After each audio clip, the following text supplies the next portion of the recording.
gracias, consejero. Muy interesante desde mi punto de vista, la exposición. Hay preguntas muy variadas, muchas tienen que ver con la exposición y otras, bueno, pues son novedosas. Desde Canal Sur, bueno, hay una pregunta que se repite, la hace una periodista de Canal Sur, Elisa Núñez, aquí la tengo, y que también hace otra persona que está aquí en la sala, y en concreto es la siguiente: ¿qué opinión le merece la declaración que hicieron ayer los empresarios en el sentido de que si se aumentan los impuestos a las empresas puede peligrar la subida salarial que se pacte con los sindicatos? Pues yo creo que son unas declaraciones que creo que tienen que ser reflexionadas. Evidentemente desde la perspectiva de que también comparto que la política en materia fiscal de nuestro país debería ser objeto de un análisis algo más profundo que al que nos pueda llevar la mera coyuntura. Estamos en unas condiciones temporales, en un momento delicado respecto al cumplimiento de objetivos de déficit, con unos niveles de deuda muy altos, con unos retrasos en cuanto a la recuperación de las misiones y de las funciones del Estado muy importantes, y por lo tanto, bueno, pues se puede actuar en el corto plazo, pero como le digo, lo más importante es mirar en el largo plazo.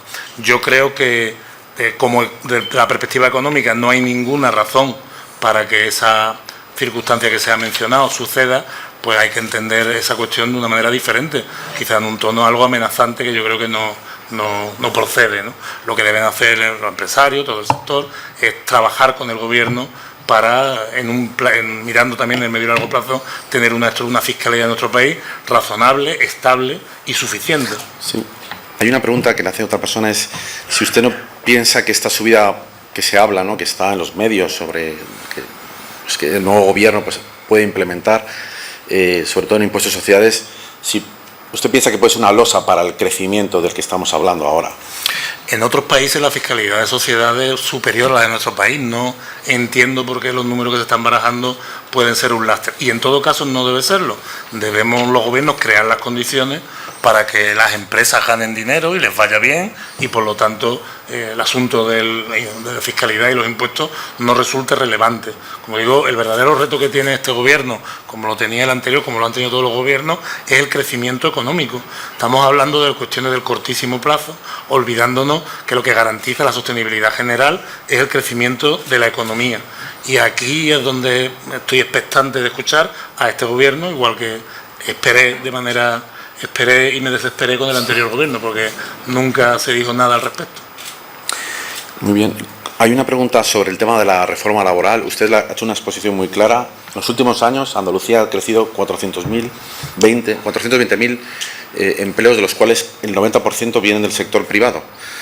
Ahora su partido, el Partido Socialista, está en la Moncloa y, bueno, se habla de una de las promesas que tenía el nuevo presidente y los partidos que le han apoyado sobre derogar esta reforma laboral del PP, y se ha hablado, y la pregunta es ¿qué se debe hacer en ese sentido? ¿Qué va a hacer?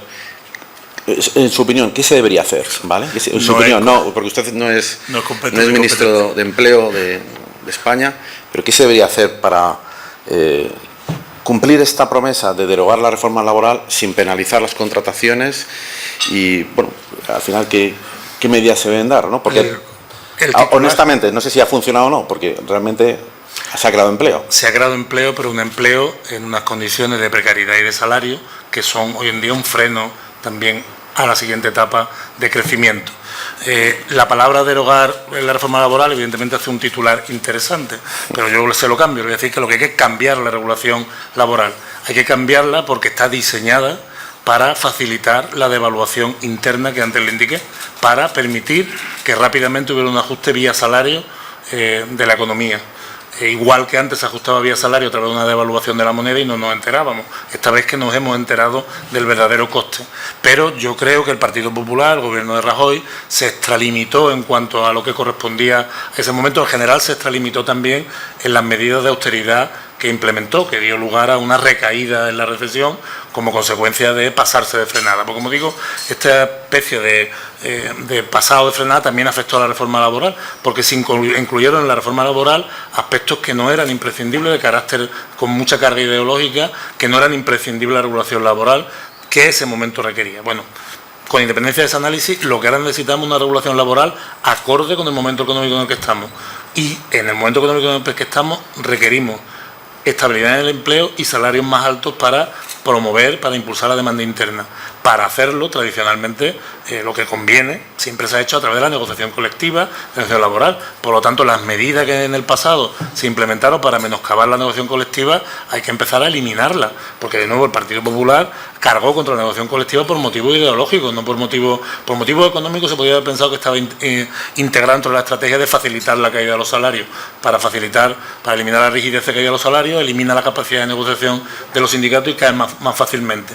Pero detrás de eso no se dijo eso, se habló de que los sindicatos incumplían su misión en la sociedad. No. Una sociedad moderna y responsable tiene que tener buenos interlocutores sociales para su desarrollo económico, empresariales y laborales. Y eso es lo que, toda empresa que hace una inversión en un país pregunta por si hay estabilidad laboral, por si hay paz, por si hay diálogo, por si hay interlocución.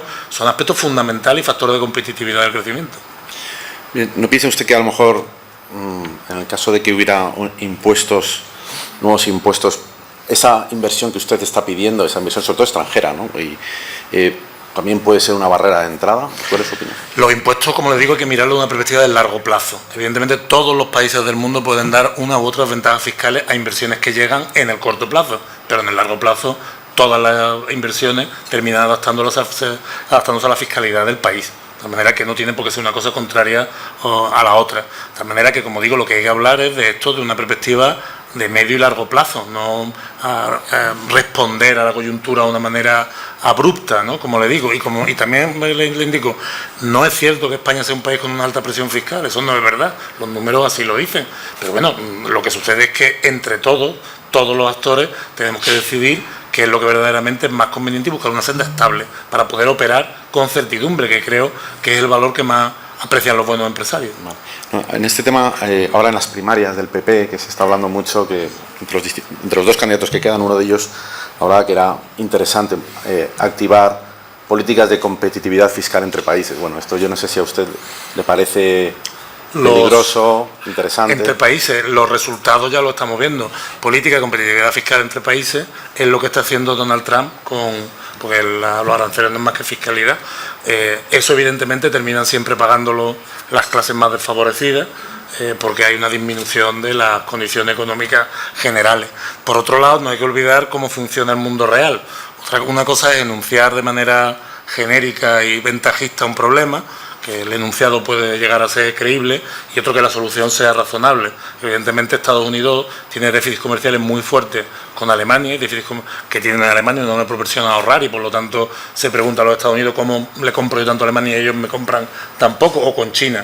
Que esos problemas existan no significa que la solución que se está proponiendo sea la más inteligente. Además, no se conoce lo que está haciendo el gobierno canadiense en respuesta a los aranceles norteamericanos. Simplemente mira el mapa de los votantes de Trump y le está poniendo aranceles a los sitios donde votan a Trump, a las fábricas que están colocadas en los lugares donde votan a Donald Trump. ¿Quién va a pagar eso? Los trabajadores de esa zona. De tal manera que estas guerras, en principio comerciales, siempre terminan pagándolo a los trabajadores. Es una broma agradable, pero es una broma que a la larga se convierte en muy desagradable para la economía y para la gente más débil de la sociedad. Muy bien. Una de las medidas que se está hablando para financiar la expansión en gasto, también para las pensiones, es el tema del impuesto a la banca. Y el impuesto a la banca, bueno, que está ahí en la mesa, ¿no?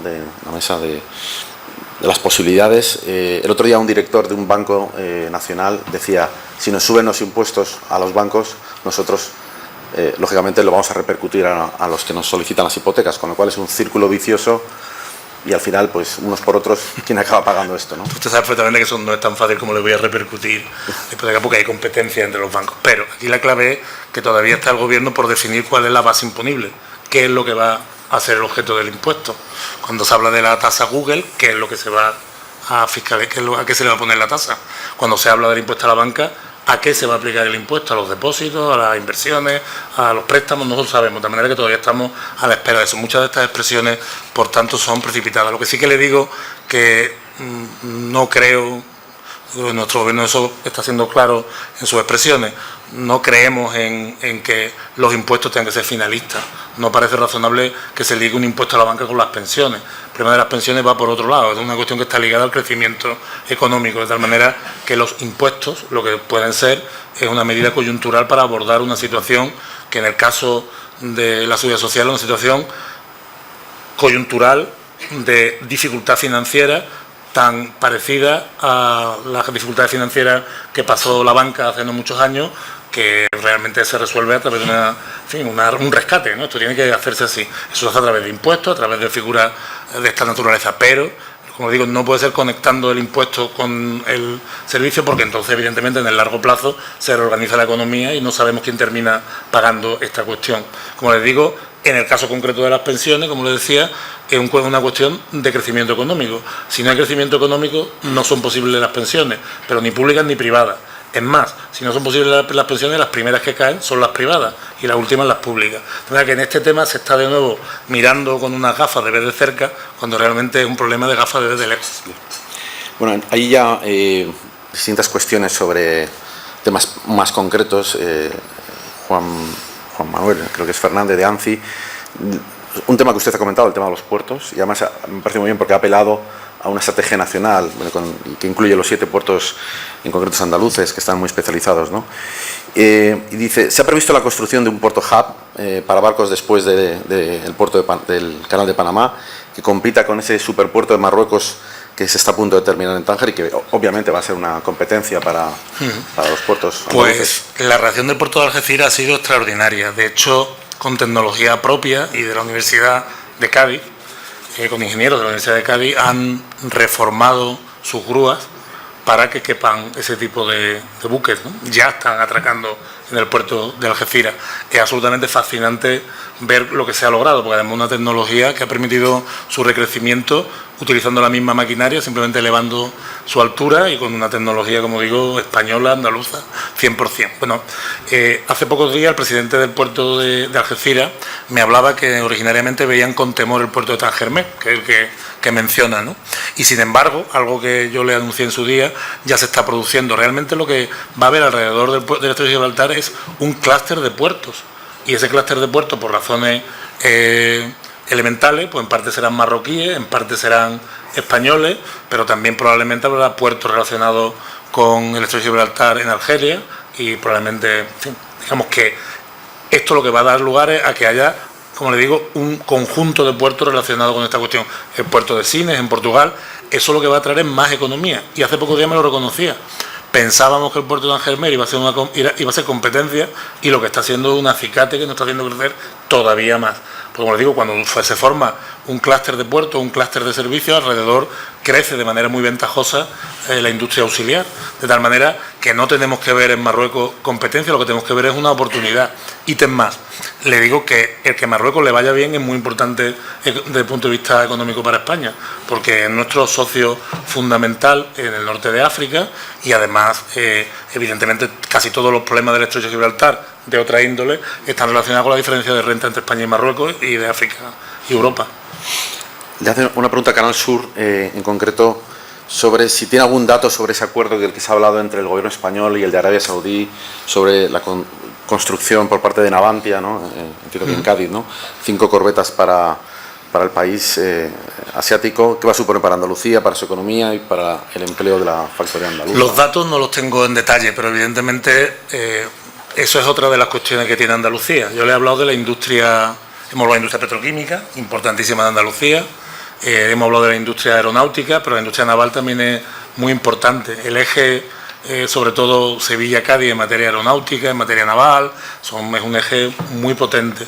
Y bueno, la factoría de de Navantia en Cádiz, pues evidentemente se están produciendo buques militares de manera constante, ¿no? Hace no mucho tiempo asistí a la botadura de un buque de acción marítima para la Marina Española, para la Armada Española, y ahora este pedido pues puede ser muy importante. De nuevo, aquí, ¿cuál es la labor del Gobierno de Andalucía?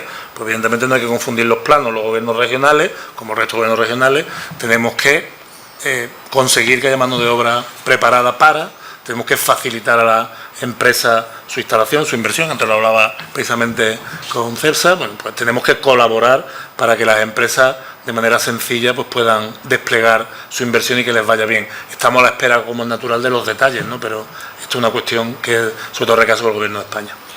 Aquí le hace una otra pregunta Tomás de la Cruz, de Andalucía Económica, sobre la situación actual del corredor mediterráneo, el corredor atlántico. Hace 2 meses estuvo aquí en este foro su colega de la Consejería de Fomento, de la Junta precisamente, y hablaba de la incomprensión por parte del Gobierno nacional, entonces del PP, pero que ahora es afín, sobre el tema del corredor mediterráneo, que es una larga solicitud desde hace varios años. Y ahora ya tenemos al mismo partido, ¿no? Por así decirlo, en Moncloa. ¿Qué va a pasar con ese corredor mediterráneo? ¿Se va a desarrollar? Él hablaba mucho de ese tapón que suponía, sobre todo para los productos de Granada, Almería especialmente, claro, para la salida de los productos hortícolas hacia Francia y el resto de Europa.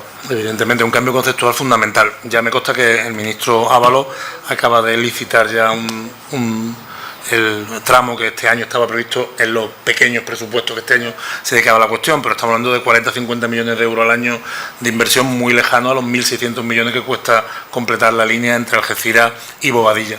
Le hablaba de que para Europa el kilómetro cero de su infraestructura ferroviaria de mercancías está en Algeciras, por lo tanto debería estarlo también para España. Las primeras traviesas de este proyecto para Europa deberían estar puestas en Algeciras. Evidentemente uno tiene que comprender que la estrategia de construcción de una infraestructura importante puede ser multipolar, pero nos preguntamos por qué se deja Algeciras para el final. No sabemos cuál es la razón. Existe, como le digo, un sentido propio, un sentido autónomo en cuanto a la construcción de esta infraestructura, porque el puerto de Algeciras estaba concebido como un puerto de tráfico, de tránsito, donde venían grandes buques contenedores, se descargaban los contenedores y se metían en buques más pequeños que los distribuían a destino. Bueno, pues nosotros lo que queremos es que ese puerto sea también una plataforma, una palanca de logística y de producción industrial. Y evidentemente no solamente en la comarca de Algeciras o la comarca de Gibraltar, ¿no?, sino también mirando a Andalucía. Evidentemente para eso hace falta unas buenas conexiones con el interior. Ya le digo que, por ejemplo, conectar por tren el puerto de Barcelona y el puerto de Valencia, pues es un poco extraño porque se va más rápido por barco, ¿no? Va más grande, es una cosa que llama la atención, ¿no?, que se plantea así. Sin embargo, nosotros lo que estamos pidiendo es distinto, estamos pidiendo que se conecte con el interior, que es lo que Europa tiene en la cabeza por otro lado. Es muy importante la conexión del interior, no solo de Andalucía, sino de España, con sus puertos, porque evidentemente tenemos que pensar en una estrategia de red, de nodos logísticos, conectados entre ellos y conectados con los puertos, para que sirvan los puertos como palancas de transformación industrial, no solo alrededor de los puertos, sino también en el interior. Como le digo, en Andalucía ya hemos recuperado el nivel de producción industrial de antes de la crisis. La razón han sido las exportaciones. Las exportaciones son un tractor industrial fundamental. Si Andalucía solo pensara en seguir vendiendo al resto de España, ni necesitaría puertos, porque no hace falta ir en puerto a Madrid, ni le haría falta crecer mucho más la industria. Sin embargo, si pensamos en vender a todo globalmente, pues ahí tenemos una acción importante. Como le digo, desde esa perspectiva, es un cambio conceptual radical. Queremos que los puertos sean nuestros polos tractores para el desarrollo industrial. Y bueno, ya digo, queremos estar en una posición estratégica ventajosísima. Ya el mundo mira a otros lugares que Centro Europa. España miró durante 200 años a Centro Europa por razones que no son estúpidas, son razonables, valga la redundancia. Se pierden las colonias, se nos dice que nos olvidamos de ellas, pero no, los británicos nos colocaron un infranqueable muro de barcos que nos impedían comerciar, dificultades políticas en nuestro país, se miró a Europa para venderle productos. Y eso ha creado en las regiones del norte de España una acumulación de riqueza que genera tejido, que genera empleo. Y si usted se toma la molestia de representar cualquier indicador económico y lo relaciona con la distancia a la frontera de Francia, encontrará una sorprendente regresión lineal, ¿no? Es decir, que cuanto más lejos está uno de Francia hay más paro. Esto no puede ser casual, pero digamos que esas decisiones lógicas mirando al pasado, en los últimos 30 años, pues esto se ha reforzado porque nuestro comercio con la Unión Europea ha sido todavía más intenso. Pues como le digo, vale, el pasado ha sido el que ha sido, pero mirando, esto ha sido por decisiones políticas. Lo que estamos pidiendo es que las decisiones políticas del futuro miren al sur. Y a Europa y al Gobierno de España lo estamos pidiendo y creemos tener razones objetivas para pedirlo. Sí, mire, la semana pasada estuvo en este foro el presidente de Airbus, entonces comentó una noticia que salió, que en su página web hicieron un análisis de riesgos sobre el impacto del Brexit en su empresa y que se hablaba de mover producción fuera del Reino Unido, ¿no? Mi pregunta es, la Junta de Andalucía ha hecho un análisis sobre el impacto del Brexit y estoy pensando en la entrada de turistas británicos en Andalucía, que es muy grande, también en la parte de adquisición de viviendas en la costa especialmente. ¿Tiene ya un plan de contingencia ante lo que pueda pasar? Pues, y ya por no hablar del tema de empresas que quieran entrar o salir o que puedan venir. Pues le voy a dar un dato que quizá le sorprenda. Nosotros, cuando conocimos el resultado del referéndum, no me gusta llamar de referéndum, un referéndum es cuando se refrenda un acuerdo. Aquí simplemente fue un plebiscito oportunista por parte de un gobierno que lo ha pagado duramente. Bueno, pues cuando se conoció el resultado de aquello, evidentemente creamos un grupo de trabajo en el gobierno para analizar las consecuencias. Y aquí la sorpresa que en los primeros tiempos de este proceso las exportaciones al Reino Unido están creciendo, están llegando más turistas, es al revés de lo que uno pensaría. Me imagino que por más que haya un Brexit, los británicos lo que no tienen es sol, y por más que haya un Brexit, los británicos lo que no tienen es fruta, y esas cosas no son ventajas competitivas a las que no pueden renunciar. Evidentemente ahora estamos viendo en el Reino Unido, como le digo, fruto de un plebiscito oportunista, enormes dificultades políticas que a ver en qué contexto aterrizan, porque evidentemente cuando estamos hablando de proyectos industriales como el que ha citado, el de Airbus, el Reino Unido empezará a tentarse la ropa, porque si eso está pensando Airbus, ¿qué estará pensando las fábricas de vehículos, de coches, y qué estará pensando el mundo de los automóviles, etcétera, etcétera? Estará también tentándose la ropa. Entonces, como digo, hay que estar a la espera de cómo queda finalmente el Brexit. Es curioso que a esta altura, cuando quedan ya pocos meses, 9 meses para la implementación del artículo 50 del tratado, pues nos encontramos con que no sabemos cómo va a acabar esto. Pero lo cierto es que justamente el ámbito aeronáutico sería un excelente ejemplo de que gracias a la visión que en su día se tuvo, hoy Andalucía está en cualquier parrilla de salida para poder beneficiarse de esos movimientos industriales, porque es la región exportadora en materia aeroespacial, no solo aeronáutica, aeroespacial más importante de España. Bien, aquí, cambiando un poco de tema, hay preguntas sobre cuestiones laborales. Una que hace Francisco García Cabello sobre que hay gran talento en Andalucía, dentro de la comunidad, fuera de la comunidad, cómo se está moviendo ese talento, cómo se incentiva, cómo se potencia. Y luego otra cuestión en la misma línea sobre el tema de los trabajadores de más de 50 años, que tienen una bajísima empleabilidad en este momento. Esa es una de las grandes contradicciones en este momento, donde está aumentando la esperanza de vida. Vivimos 7 años más actualmente que nuestros padres y ya se habla de un posible aumento de la edad de jubilación. En esta situación, en ese contexto, es una paradoja, ¿no? Porque a mitad de nuestra vida laboral es mucho más difícil encontrar trabajo y cada vez la media es, vamos a hacer un invierno demográfico. Entonces, ¿cuál es la solución para esta situación tan compleja? Pues hay una cuestión importante respecto a las franjas de edad y el empleo. Realmente los que más han sufrido el problema de desempleo en esta crisis no han sido las personas de 50 años, han sido los jóvenes. Los jóvenes masivamente salieron de las empresas y fueron al paro. Y por eso están los jóvenes tan enfadados con nosotros, con los gobiernos. Piensan que los dejamos tirados, ¿no? El proceso de salida de la crisis ha permitido que se recupere el empleo más rápidamente, justamente en los sectores de edad más altos, de nuevo dejando atrás a los jóvenes. Y justamente ahora es cuando está empezando a recuperarse el empleo entre los jóvenes, cuando ya digamos que el resto se ha ocupado. Los problemas de capacitación que puedan tener las personas de más de 50 años, antes hubiera dicho de edad más avanzada, pero como tengo 54 ya no lo digo.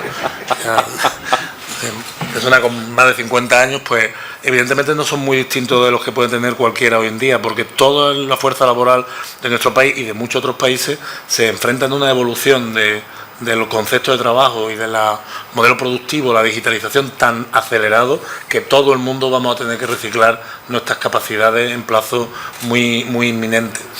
Me habla usted también, esto es un tema que da para mucho, ¿no?, de la edad de jubilación. Bueno, lo cierto es que Suecia es un país que tiene la misma población que Andalucía, tiene el doble de PIB y no se plantea estos problemas. Por lo tanto, alguna solución habrá. Cuando se nos dice que hay que reflexionar sobre la edad de jubilación, sobre las pensiones, de una manera derrotista, pues lo que estamos olvidando no es que los políticos tenemos que responder de manera eficaz a lo que nos piden los ciudadanos. No decir que es difícil. Si fuera fácil lo haría cualquiera. Claro que es difícil, pero en otra época de nuestra historia, no hace muchos años, hubo una crisis en la seguridad social, en las pensiones, y un gobierno, en aquel momento socialista, con un ministro, Griñán, montó el Pacto de Toledo y garantizó la sostenibilidad de las pensiones por 20 años más. Evidentemente eso nos ha salvado justamente esta visión en un periodo de crisis, de tal manera que evidentemente no es fácil de resolver, pero alguna solución habrá porque hay países que se están planteando esto. Sí que le digo que evidentemente es algo que no solamente nos afecta a nosotros, es un tema que afecta a Europa y por lo tanto deberíamos reflexionarlo de un contexto más amplio. Es un contexto más amplio que debería incluir las dinámicas demográficas del futuro, porque efectivamente habla usted de las dinámicas demográficas locales, locales, regionales o nacionales, pero es que dentro de mucho tiempo esto es como si usted me habla de la dinámica poblacional de Guadalcanal, que es el pueblo de mi viceconsejero, pueblo que tiene 5.000 habitantes. ¿Qué importa la dinámica poblacional local cuando resulta Europa va a tener 700 millones de habitantes de manera bastante estable aquí a final del siglo? Pero aquí a final del siglo África va a pasar de 1.000 a 4.000 y Oriente Medio de 500 a 1.500.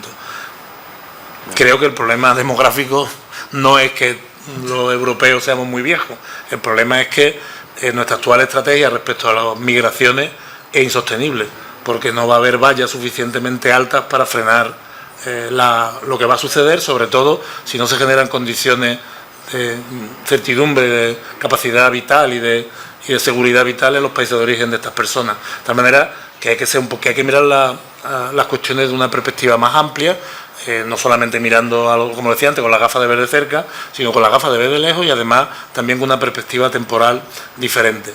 Este problema que me indica, como digo, un problema global de toda la humanidad y de toda Europa, y deberíamos abordarlo así. Bueno, ya vamos terminando. La penúltima pregunta tiene que ver con su vida profesional anterior. Usted ha sido rector de la Universidad de Sevilla.